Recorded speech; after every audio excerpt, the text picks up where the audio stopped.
Енді осы жерде туындайтын сұрақ. Негізінде, мысалы, қаржы министрлігінде бұл қағазбен таныс. Бұның 5 әдістемесінің өзінде ең кемінде 90 мың мен 101 мың теңгенің арасында шығып тұр ең төменгі жалақы. Ал енді халықаралық еңбек ұйымының бір ұсынысында ол медианды жалақының 50% болу керек. Демек 158 мың теңге болу керек бізде.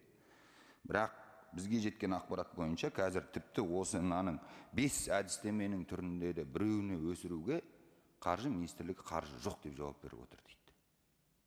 Сондықтан нақты сұрақ.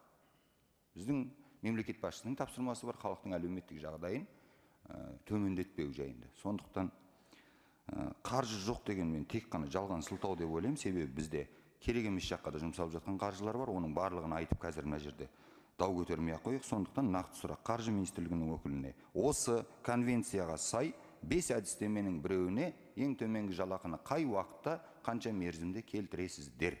Екінші сұрағым баяндамашыға: сіз жаңа айттыңыз, еңбек инспекциясына 85 мың теңгеден артық ақша төлемейді деп 30-дан астам адам ғана хабарласты дедіңіз. Бұл өте жақсы хабар.